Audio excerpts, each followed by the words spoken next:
Hello ណាគប់អង្គយើងចូលដល់មេរៀនថ្មីយើងសិក្សាដល់ logarit ឥឡូវយើងចាប់ផ្ដើមសិក្សាអំពីប្រភេទអនុគមមកស្គាល់អនុគមសិនហើយយើងអត់ទាន់សិក្សាពិស្ដារទៅលើអនុគមទេគ្រាន់តែយើងសិក្សាដឹងថារៀងអនុគម logarit នឹងយ៉ាងម៉េចហើយវាមានរូបមន្តអីខ្លះក្នុងការគណនា logarit ហ្នឹងណាឃើញទេគាត់មើលឃើញណាបងចឹងអនុគម logarit គេកំណត់សរសេរចេះហ្នឹងគេហៅថាអនុគម logarit គេអានថា logarit កូល a ឃើញណាឃើញអានថា logarit កូល a នៃអីនៃ x បូក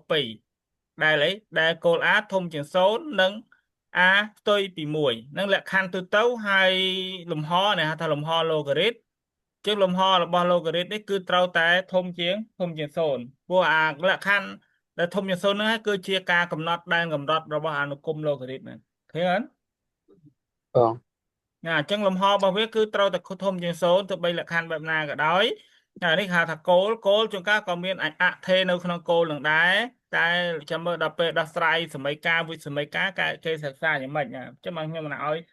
រៀនតាមលំដាប់ដោយលោកមេរៀនលិមីតនេះទៅបានវាដឹងថាខ្ញុំកណាមករៀនថាពីគ្រឹះនៅក្នុងនឹងទាំងអស់ហើយឥឡូវយកឃើញថានេះអានថា logarit គោល a នៃ x បូក2ណា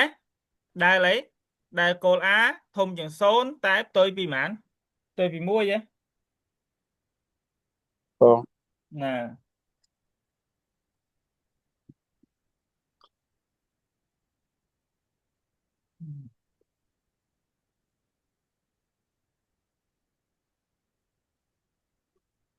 អឥឡូវនេះអានថាម៉េចគេអត់ទៅសេមានគោលនោះទេចេះត្រូវចាំថាគេអាចទៅសេ log ឬក៏ lg អាហ្នឹងហៅថា logarit គោល10ត្រូវចាំណា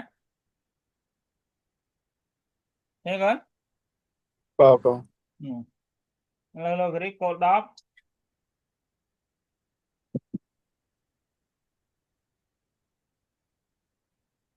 អឺ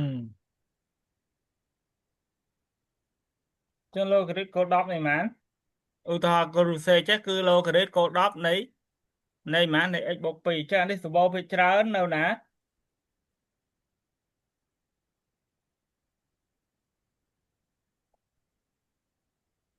វាច្រើននៅមេរៀនមេរៀនដែលយើងសិក្សាគីមីតិចទៀតដល់ហើយណាយើងសិក្សាគីមីតិចទៀតដល់គឺពពួកគណនា expo ấy nè cái này ấy គ្រូកំហាប់ណា pH របស់ solution ណាណាអាន n នេះគេអានថា logarit នៃ pair ឃើញអត់អានថា បង logarit នៃ pair នៃអីនៃ x បូកបូក2ឬក៏គេហៅ logarit គោល logarit គោលនៃតែគេមិនហៅ logarit នៃគោលទេគេអានជាទូទៅគេអានថា logarit នៃ pair អញ្ចឹងមិនចំណាំថាហ្នឹងគឺគោលឃើញអត់បងណាអឺហើយគេមិនច្រើនហៅថា logarit នៃ pair គេហៅថា len ណាអញ្ចឹង len នៃប៉ុន្មាន len នៃ x បូក2អញ្ចឹងមកអានកាត់ណាហើយជាទូទៅឲ្យស្គាល់ពី logarit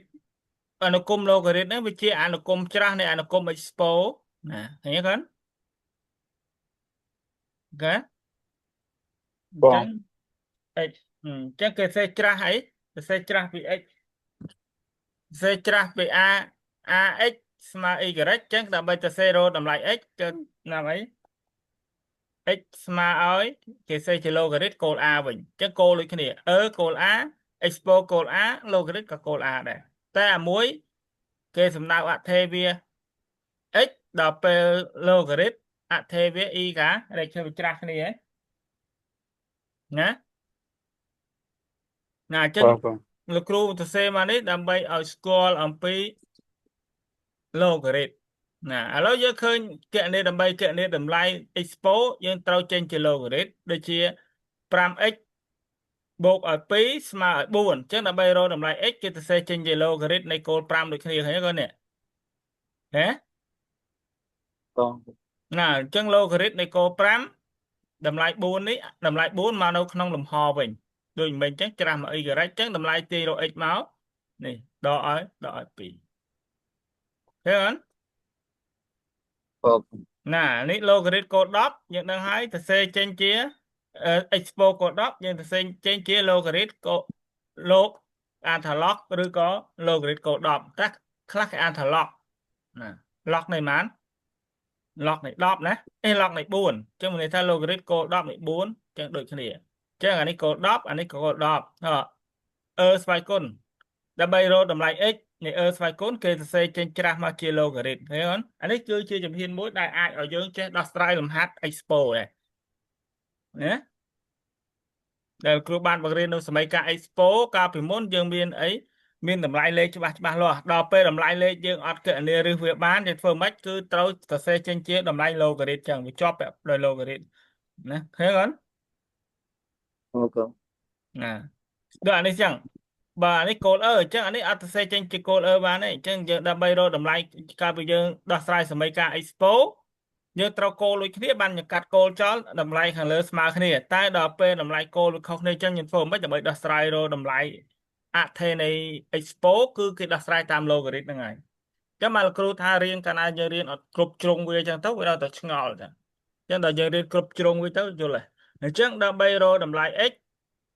ចេញពីគោល expo យើងទៅសេចេញជា logarit ឃើញអត់ដល់ពេលតម្លៃ x នៅក្នុង logarit គេសេចេញជា expo វិញអញ្ចឹងពីរនោះជាអនុគមច្រាស់គ្នាទៅវិញទៅមកឃើញអត់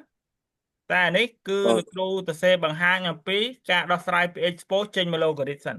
ដល់ពេលរៀនទៅទៀតគុណនឹងឃើញថាដោះស្រាយពី expo ពី logarit ចេញទៅ expo ក៏មានដែរណា